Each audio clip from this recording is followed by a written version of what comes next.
अस्सलाम वालेकुम स्टूडेंट। अच्छा, आज हम कंप्लीट इंग्लिश कोर्स के हवाले से बात करते हैं। जितने भी स्टूडेंट जितने भी वन पेपर के एग्ज़ाम देते हैं, चाहे एफआईए का एग्ज़ाम है या बाकी डिफरेंट एग्ज़ाम्स हैं, या सीएसएस या पीएमएस या उन एग्ज़ाम्स में अपीयर होते हैं, तो स्टूडेंट बाजार से बुक्स लेते हैं और वो अनइम्पोर्टेंट टॉपिक्स के ऊपर ज़्यादा टाइम वेस्ट करते हैं। इंग्लिश के जितने भी इंपॉर्टेंट टॉपिक्स हैं जहाँ से बार बार एमसीक्यूज पूछे जाते हैं, जिनको एग्जामिनर बार बार आपसे वो पूछता है, सो उन टॉपिक्स के बारे में हम बात करते हैं। सो अगर आप उन टॉपिक्स को भी कवर कर लेते हैं तो आपका कंप्लीट इंग्लिश का जो कोर्स है, इंग्लिश के जितने भी एमसीक्यूज हों, चाहे 10 एमसीक्यूज हों या 20 एमसीक्यूज हों, तो वो आपका 100% वो सेक्शन कवर हो जाएगा। सो इसमें हम बात करते हैं कि इंग्लिश में कौन कौन से इंपॉर्टेंट टॉपिक्स आ जाते हैं, सही है। उन इंपॉर्टेंट टॉपिक्स की बात करते हैं, और वो नोट्स भी मैं शेयर कर देता हूँ, तो वहां से भी आप इसको कवर कर सकते हैं। अगर आपने सेशन लेना हो तो सेशन भी ले सकते हैं, और नोट्स के लिए आप इस नंबर पे कांटेक्ट कर सकते हैं। ठीक है। मैं स्टूडेंट को कंप्लीट इंग्लिश, एक तो ग्रामर में टीच करता हूँ, दूसरा जो है सीएसएस और पीएमएस, जो इंग्लिश का जो पोर्शन होता है, पैराग्राफ राइटिंग, शॉर्ट ऐसे, प्रेसिज, डॉन के आर्टिकल पैराफ्रेज करना, और वो मुकम्मल इंग्लिश की तैयारी मैं कराता हूँ स्टूडेंट को ना। तो सो ये वन पेपर के लिए कुछ स्टूडेंट कंफ्यूज होते हैं और वो इररेलेवेंट टॉपिक्स के ऊपर टाइम वेस्ट करते हैं। सो उनके बारे में हम देखते हैं कि कौन कौन से इंपॉर्टेंट टॉपिक्स हैं। चलें, सबसे पहले जो इंपॉर्टेंट टॉपिक है वो आपका आ जाता है प्रेपोजिशन का। इसके ऊपर हम बात करेंगे कि ये इनको आप कैसे कवर कर सकते हैं। पहले हम सिर्फ टॉपिक्स की बात करते हैं, ठीक है। वो आपसे प्रेपोजिशन भी पूछता है, वो आपसे सिनोनिम एंटोनिम भी पूछता है, सिनोनिम एंड एंटोनिम्स, ठीक है। ये भी आपसे वो पूछता है, ठीक है। ये आपने कैसे कवर करने हैं। थर्ड नंबर के ऊपर आपके पास आ जाएंगे वन वर्ड सब्स्टिट्यूट, आपसे वो पूछता है। वन वर्ड सब्स्टिट्यूट भी वो आपसे, वन वर्ड सब्स्टिट्यूट, ये भी वो आपसे पूछता है। और फोर्थ नंबर के ऊपर जो आपसे जो चीज पूछता है वो पूछता है ईडियम्स के बारे में। ईडियम्स के बारे में भी वो आपसे पूछ लेता है, ठीक है। ये पहले फोर टॉपिक्स तो ये वाले बड़े अहम हैं जो आपसे बार बार वो पूछता है, ठीक है। इसके अलावा जो आपके पास टॉपिक आते हैं वो आते हैं, फॉर एग्जांपल हम ग्रामर नेक्स्ट पेज पे हम लिख लेते हैं, इसको हम नाम दे देते हैं ग्रामर का। अच्छा, आप ग्रामर में से वो आपसे कौन कौन से चीजें वो आपसे पूछता है। एक तो सबसे पहले जो चीज वो आपसे पूछता है वो पार्ट्स ऑफ स्पीच के हवाले से वो पूछ सकता है, ठीक है। Parts of speech. अच्छा, अब ये पार्ट्स ऑफ स्पीच जो है ये बहुत ज्यादा है, इसमें आप देख लें, नाउन आप देख लें, आप इसमें प्रोनाउन देख लें, एडजेक्टिव आप देख लें, verb, adverb, preposition, conjunction, interjection. So ये मुकम्मल ऑलमोस्ट 60 to 70% ग्रामर यहाँ से ही आ जाती है, ठीक है। सो ये पार्ट्स ऑफ स्पीच बड़ी डिटेल से आपने पढ़ने हैं, ठीक है। मोस्टली जो मार्केट में बुक्स होती हैं वो इतनी डिटेल में होती भी नहीं है, ठीक है। सो अच्छा, हाँ, दूसरा टॉपिक जो आपसे पूछता है वो काइंड्स ऑफ सेंटेंसेस आपको आने चाहिए, ठीक है। Kinds of sentences. तीसरे नंबर के ऊपर अगर हम बात करें तो आपको फ्रेजेस और क्लासेस का पता होना चाहिए। फ्रेजेस एंड क्लासेस, ये भी आपको आने चाहिए, ठीक है। स्टूडेंट कंफ्यूज होते हैं इसमें, इसमें बड़े कंसेप्चुअल चीजें हैं इसके अंदर भी, ये भी आपने कवर करने हैं। इसके अलावा आपको कंडीशनल सेंटेंसेस आपको आने चाहिए, ठीक है। कंडीशनल सेंटेंसेस आपको आने चाहिए।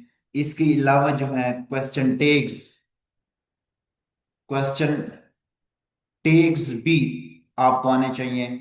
और सिक्स नंबर के ऊपर हम टेंसेस रख लेते हैं, ठीक है। टेंसेस आपको आने चाहिए। और सेवन नंबर के ऊपर हम बात करते हैं एक्टिव एंड पैसिव वॉइस की बात कर लेते हैं। एक्टिव एंड पैसिव वॉइस की हम बात कर लेते हैं। एट नंबर के ऊपर हम डायरेक्ट एंड इनडायरेक्ट नरेशन की बात करते हैं। डायरेक्ट एंड इनडायरेक्ट नरेशन की बात कर लेते हैं ना। ठीक है। अच्छा, इसके अलावा हम बात करते हैं 9 नंबर के ऊपर, हम पंक्चुएशन की बात कर लेते हैं। ठीक है। 10 नंबर के ऊपर हम बात करते हैं सेंटेंस करेक्शन की, हम बात कर लेते हैं। ठीक है। सेंटेंस करेक्शन जो है ये भी इंपॉर्टेंट टॉपिक बन जाता है। ठीक है। तो ये टोटल 10 टॉपिक्स आपके यहाँ पे हो गए। सेंटेंस करेक्शन, पंक्चुएशन और मॉडल वर्ब्स। आपके जो मॉडल वर्ब्स है ये भी आपको बेसिक इसका पता होना चाहिए। ठीक है। इसके अलावा जो है सब्जेक्ट वर्ब एग्रीमेंट, ये एक इंपॉर्टेंट टॉपिक है।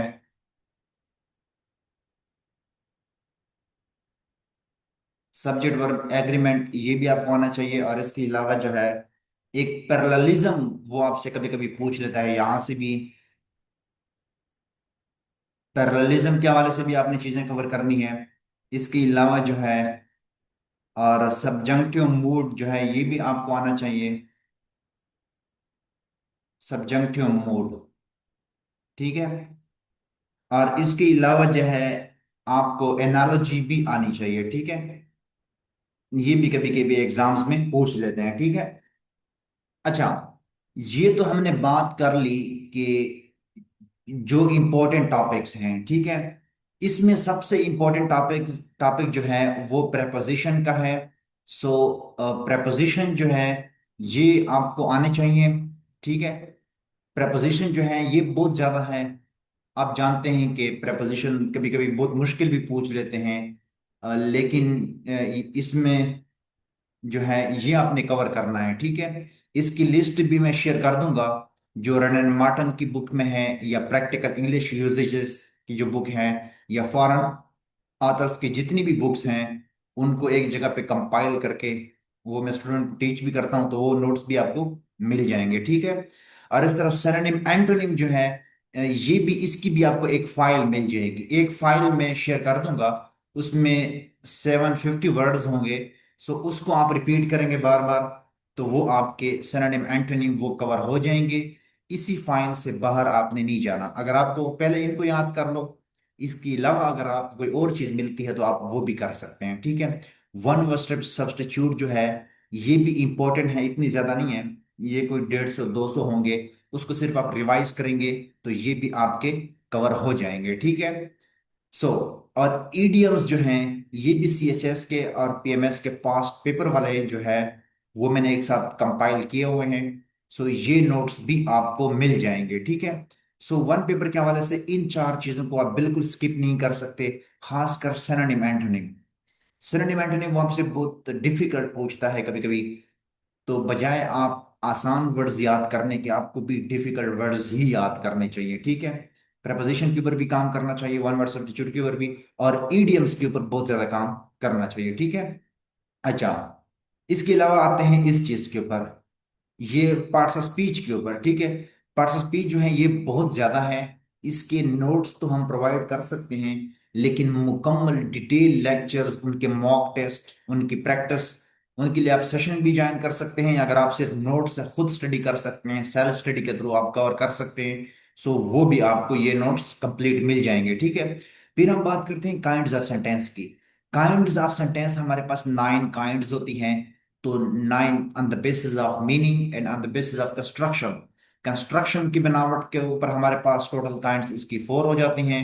On the basis of meaning हमारे पास टोटल 5 हो जाती हैं। सो इस तरह आपकी 9 काइंड्स आपकी इसकी भी सेंटेंसेस की भी हो जाती हैं। ठीक है। फिर फ्रेज की हम बात करते हैं, फ्रेज और क्लासेस और उनकी काइंड्स की हम बात करते हैं। फ्रेज की मतलब नाउन फ्रेज क्या है, एडजेक्टिव फ्रेज क्या है, वर्ब फ्रेज क्या है, एडवर्ब फ्रेज, प्रपोजिशन फ्रेज। ठीक है। फिर क्लासेस, डिपेंडेंट और इंडिपेंडेंट क्लास। फिर डिपेंडेंट क्लास जो होती है उसकी काइंड्स होती हैं, noun class, adverb class, adjective class. तो ये भी, ये कोई ज्यादा ही मुश्किल टॉपिक हो जाता है कुछ स्टूडेंट के लिए लगता है।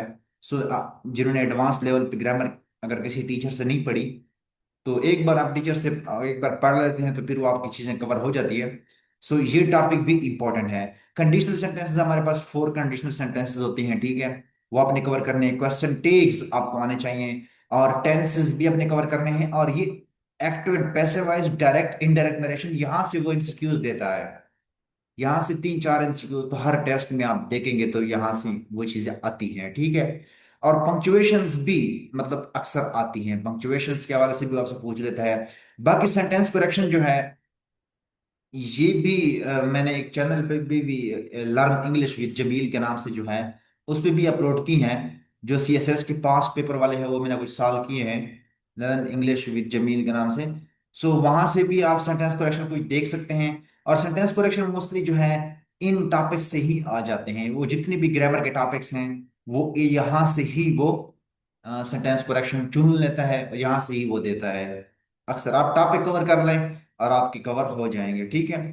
अच्छा, मॉडल वर्ब्स आपको बेसिक ये आने चाहिए। सब्जेक्ट वर्ब एग्रीमेंट जो है ये टॉपिक भी आपको आना चाहिए। पैरेललिज्म के हवाले से भी पूछता है, ये भी इंपॉर्टेंट टॉपिक है, ये भी अगर आप कवर कर सकते हैं नोट से या बुक से, सो ये भी है। और सब्जेक्टिव मूड जो है ये भी इंपॉर्टेंट टॉपिक है, और एनालॉजी भी है। सो इन सब के जो नोट्स हैं वो तो आपको मिल जाएंगे, ठीक है।